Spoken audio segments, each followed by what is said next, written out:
Imagine a world where your mind is no longer your own, but a constant battlefield for every notification and fleeting thought. We spend our lives reacting to the noise, unaware that a silent thief is stealing our most precious resource. What if the greatest power you possess isn't in what you do, but in what you finally refuse to acknowledge? There is a hidden threshold where the chaos of the outside world meets the stillness of a focused soul. Most people will never cross it, remaining trapped in a cycle of endless distraction and shallow living. Yet, there was a first time for everything, a single moment when the tide turned and a quiet revolution began with just one word. Before that revolution could take hold, we must understand the heavy landscape that preceded the storm of modern life. For centuries, the human spirit operated within a rhythm of natural silence and intentional, focused labor. Our ancestors didn't have to fight for their attention because the world didn't demand it every second of the day. As the gears of progress turned, the landscape of our daily lives shifted from tangible tasks to an invisible web of constant information. We traded the quiet of the fields for the relentless hum of 1,000 voices competing for a sliver of our awareness. This was the birth of the modern observer, a person perpetually caught in the crossfire of technological advancement and mental noise. In this new era, the mind became a sponge, soaking up every trivial detail and urgent demand without the protection of a filter. We grew accustomed to the frantic pace, falsely believing that being busy was the same as being truly purposeful. The internal compass began to spin wildly, losing its true north in a sea of endless, shiny distractions. Every notification became a micro-command, a tiny tether pulling us away from the depth of our own original thoughts. We didn't realize we were being slowly conditioned to respond to the urgent rather than the important. The art of deep work and profound contemplation started to fade into the background of a flickering, digital screen. Our protagonist lived within this architecture of interruption, navigating a world that celebrated the multitasker while mourning the loss of the master. Like so many others, they felt the weight of 1,000 open tabs in their mind, each one draining a bit of their vital energy. It was a life lived in the shallows, skimming the surface of existence without ever touching the ground.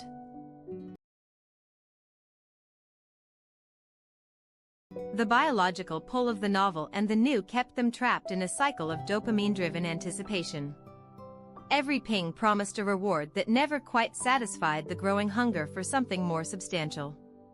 They were a captive audience to a performance they never chose to attend, watching their precious hours dissolve into digital dust. Years of this reactive existence created a profound sense of spiritual fatigue that no amount of physical rest could heal. The realization slowly dawned that their time was being auctioned off to the highest bidder in the global attention economy. They were merely a passenger in their own life, watching the scenery blur by through a lens of constant interference. This was the established status quo, a state of being where the self was secondary to the demands of the collective machine. The environment was perfectly designed to prevent the very stillness required for true self-governance. Yet, beneath the layers of noise, a seed of rebellion was beginning to take root in the fertile soil of absolute exhaustion. This internal resistance wasn't born from a sudden burst of inspiration, but from the heavy weight of 1,000 digital chains. For decades, the architecture of daily routines had been built on the shifting sands of urgency and the relentless pursuit of the next dopamine hit. Every ping and buzz served as a reinforcement of a Pavlovian loop that prioritized the trivial over the essential. It was a sophisticated trap, one where the walls were made of light and the bars were forged from the fear of missing out. The weight of those digital chains finally reached a breaking point on an ordinary Tuesday afternoon. It wasn't a grand tragedy that sparked the change, but the suffocating realization that another hour had vanished into the void of mindless scrolling. The protagonist looked at their hands and saw not tools of creation, but appendages of a machine they no longer controlled. A notification chimed, its shrill tone cutting through a rare moment of attempted reflection like a serrated blade. In that instant, the triviality of the alert felt like a personal insult to their dwindling sanity and stolen time. It was the final straw in a decade-long accumulation of mental clutter that had buried their true identity beneath layers of noise. They felt a sudden, visceral rejection of the screen's artificial glow and the hollow promises of the infinite feed. The room seemed to grow smaller, the air thicker with the invisible frequencies of 1,000 demands for their immediate attention. It was a moment of absolute clarity born from the depths of total psychological saturation and spiritual exhaustion. For the first time, the silence they had been avoiding began to feel like a sanctuary rather than a void to be filled. They realized that every yes given to a distraction was a no whispered to their own potential and inner peace. The internal conflict shifted from a quiet ache to a roaring demand for an immediate and radical change in how they lived. They reached out and placed the device face down, an act that felt as heavy and significant as closing a massive iron door. The phantom vibration in their pocket continued to pulse, a ghost of a habit trying to lure them back into the digital fray.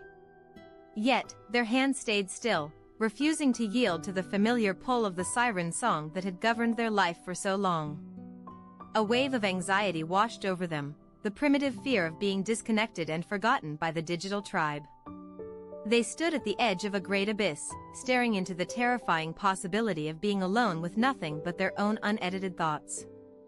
This was the crisis of the modern soul, the threshold where the self must finally stand without the crutch of constant input. Instead of retreating into the safety of the noise, they leaned into the discomfort of the stillness.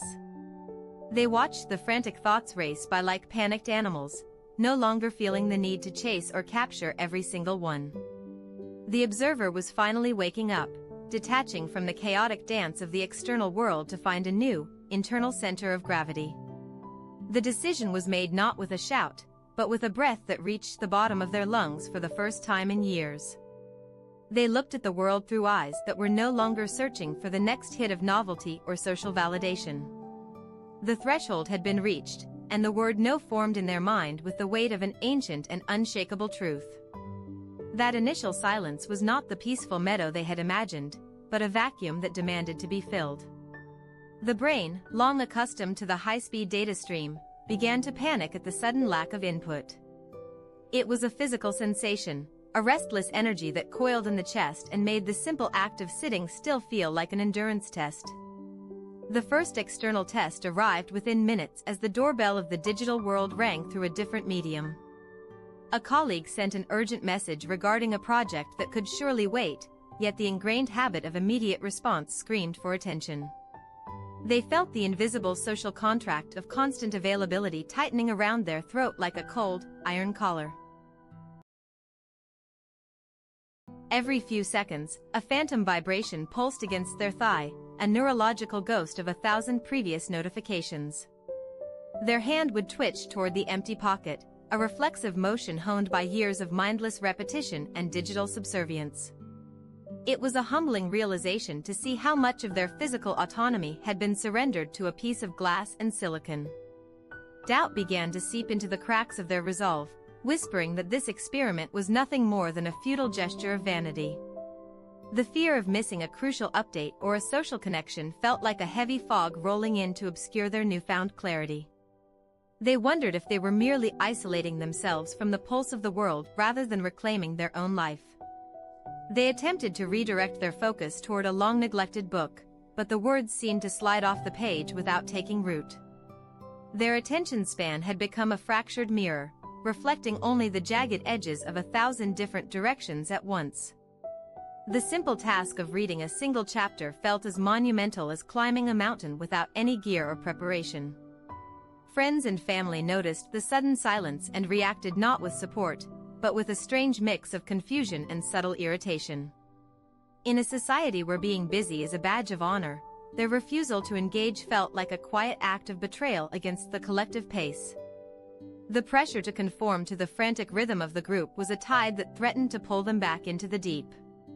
They realized then that the habit of distraction was not just a series of actions, but a fundamental architecture of their identity. Every yes they had ever given to a triviality had built a brick in the wall that now separated them from their true purpose. Tearing down that wall would require more than just a single afternoon of willpower. It would require a total reconstruction of their reality. This first barrier revealed the true scale of the battlefield they had chosen to step onto. It wasn't just about turning off a phone, but about rewiring a brain that had been conditioned to crave the very things that were destroying it. The journey ahead looked far more treacherous than they had anticipated, filled with the traps of old habits and the sirens of modern convenience. To move forward, they had to confront the internal voice that equated stillness with stagnation. This voice was a product of a culture that values output over insight, demanding a constant stream of visible activity to justify one's existence. They began to question if their worth was truly tied to the speed of their responses or the depth of their presence. The investigation led them to realize that the digital landscape was designed as a casino for the mind, where every swipe was a gamble for a hit of validation. It was not a tool they were using, but a psychological architecture designed to harvest their most precious resource, their finite time on Earth. This revelation turned their struggle from a personal failure into a necessary rebellion against a predatory system. Deep within the neural pathways, a war was being waged between the primitive urge for novelty and the higher desire for meaning. The brain's ancient circuitry, evolved to scan the horizon for threats or rewards, was being hijacked by artificial signals that never truly satisfied. They felt the physical ache of the dopamine withdrawal, a hollow craving that no amount of scrolling could ever truly fill. They visualized their mind as a once grand library that had been overrun by a rowdy, mindless crowd. To reclaim the space, they had to become a stern gatekeeper, scrutinizing every thought and invitation that sought entry. This was not about being closed off to the world, but about being fiercely protective of the sanctuary where original ideas are born. The concept of urgency was the next illusion to be dismantled under the cold light of their new scrutiny. Most of what the world labeled as an emergency was merely someone else's poor planning or a desire for instant gratification. By refusing to let these external fires dictate their internal temperature, they began to reclaim the rhythm of their own life. There was a profound loneliness in this level of focus, a realization that most people are content to drift in the shallow waters of the collective consciousness. To dive deep meant leaving the safety of the surface and the comfort of shared distractions. Yet, in that isolation, they found a quality of thought that was richer and more vibrant than anything the crowd could offer. Without the constant hum of the digital world, the ghosts of old regrets and unfulfilled dreams began to emerge from the shadows. Noise had been a convenient rug to sweep these uncomfortable truths under, but now there was nowhere left for them to hide. Confronting these internal shadows was the price of admission for a life of true intentionality and self-mastery. Each moment of resistance added a layer of armor to their resolve, transforming a fragile decision into a hardened philosophy. They were no longer just avoiding a phone, they were actively curating a reality that aligned with their highest values. The conflict was no longer a burden to be endured, but a crucible in which a stronger, more focused version of themselves was being forged.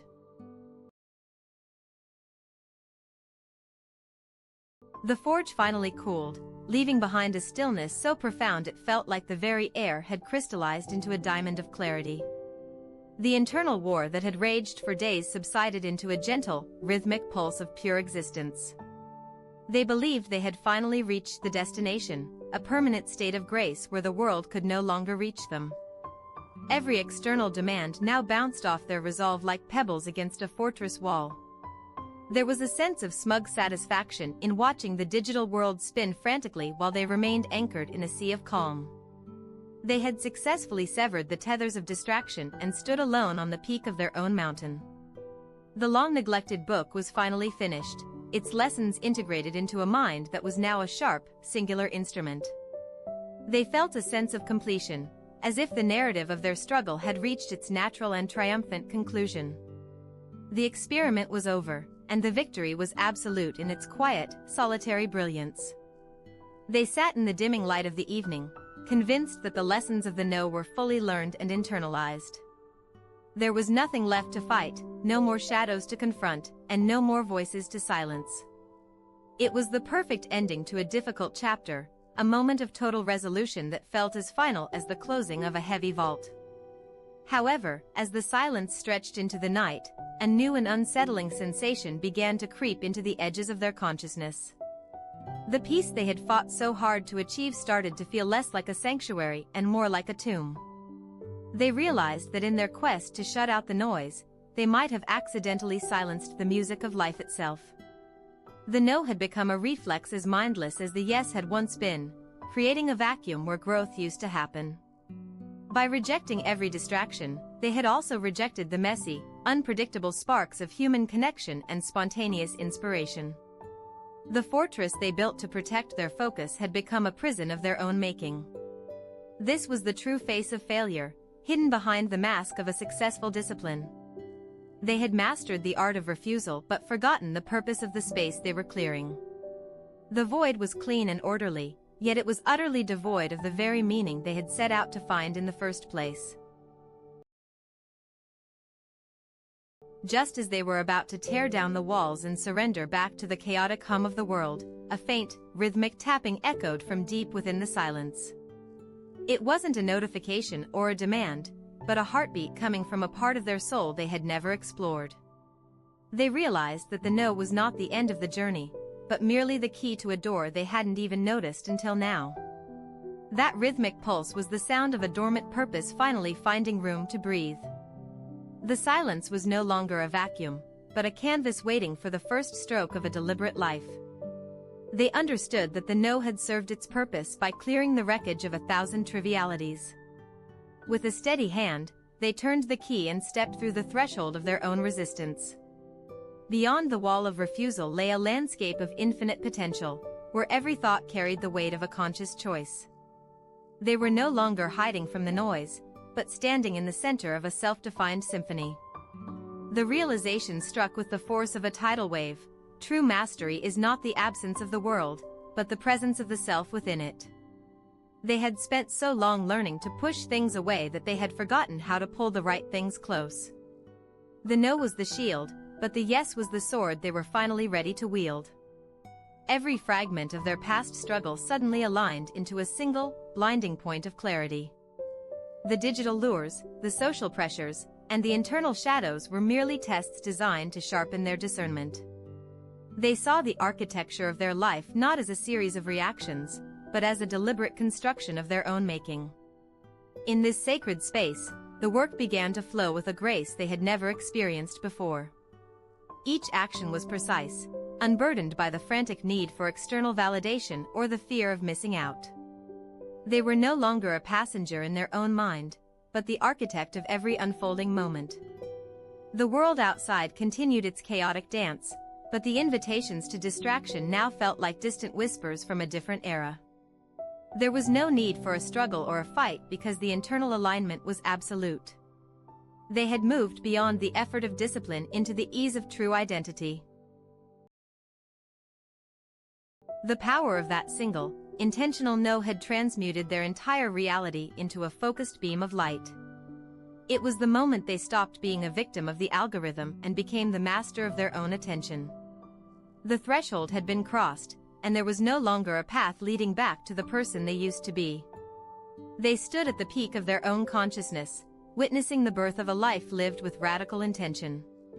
The conflict was resolved, the noise was filtered, and the music of their own soul was finally playing at full volume. They had mastered the art of refusal, and in doing so, they had finally learned how to truly live. The transformation wasn't a temporary state, but a permanent recalibration of their entire existence.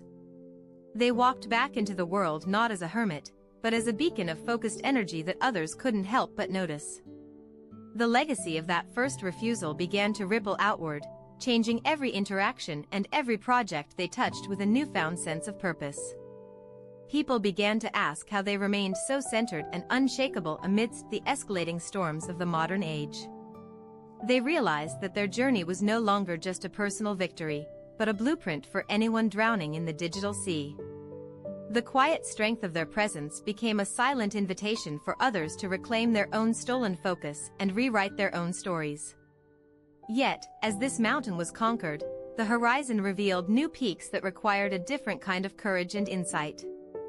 The mastery of attention was only the foundation for a much larger and more complex architecture of the human spirit. They understood that the power to say no was merely the first step in a much deeper exploration of what it means to truly create and contribute. The silence they had cultivated now held a new question: one that demanded a different set of tools and a far bolder vision. If the no had cleared the space, then the next challenge was to decide exactly what was worth building in that sacred, empty void. The journey of the mind never truly ends. It simply evolves into a new quest for the ultimate expression of human potential and the secrets of a life lived without limits.